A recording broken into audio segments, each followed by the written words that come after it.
Pourquoi devriez-vous vous intéresser aux migrations forcées au Canada? Dans cette vidéo, nous expliquons 3 raisons principales pour lesquelles il est important d'avoir une compréhension de base des déplacements vers et dans le Canada. Premièrement, le pays que nous appelons aujourd'hui le Canada a été créé par le déplacement forcé des peuples autochtones de leurs terres, de leur communauté, de leur famille, de leur langue et de leur culture.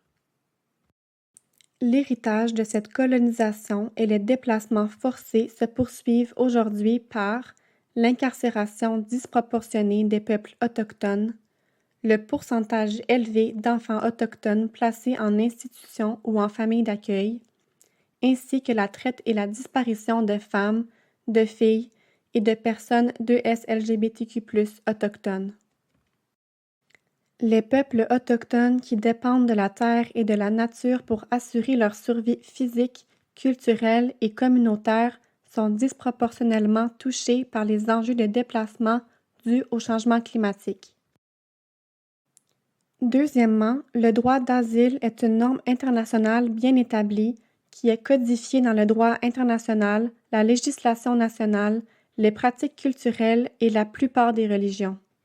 Tout être humain a le droit de demander l'asile.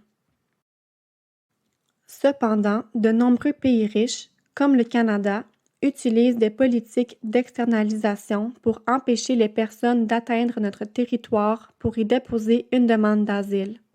Ces politiques comprennent les visas. Le Canada exige que les citoyens des pays sources de réfugiés aient un visa pour venir au Canada. Dans certains cas, les personnes doivent traverser une frontière pour se présenter à une entrevue de visa ou pour satisfaire aux exigences biométriques. Il est donc difficile d'obtenir un visa pour venir au Canada par les voies régularisées pour ensuite demander l'asile. Les sanctions imposées aux transporteurs sont une autre forme d'externalisation. Le gouvernement canadien impose des amendes aux compagnies de transport, principalement aux compagnies aériennes, si elles transportent des personnes qui n'ont pas de documents de voyage valides. Cela crée un autre obstacle à la demande d'asile, car les ressortissants ne peuvent pas embarquer sans un filtrage d'immigration.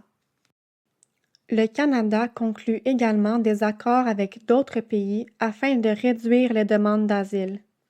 Par exemple, l'entente sur les tiers pays sûrs entre le Canada et les États-Unis signifie que la plupart des réfugiés ne peuvent pas demander le statut de réfugié au Canada à un poste d'embarquement terrestre régulier s'ils transitent par les États-Unis.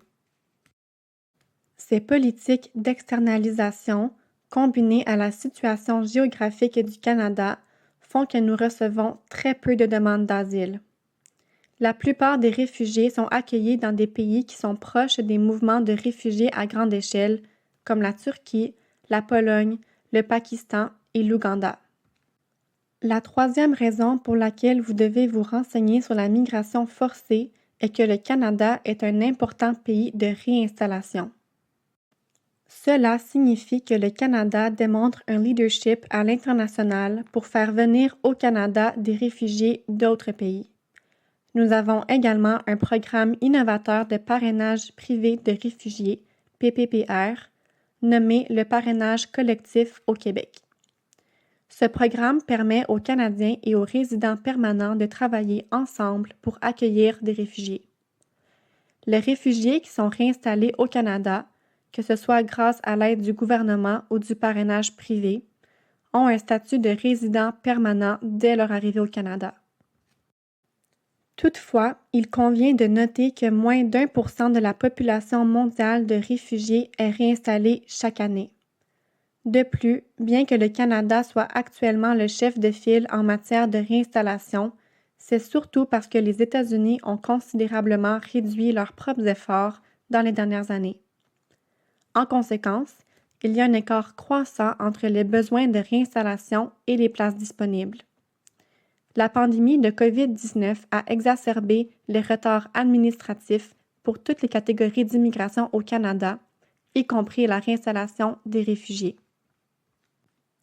En résumé, le Canada a un bilan mitigé en matière de migration forcée.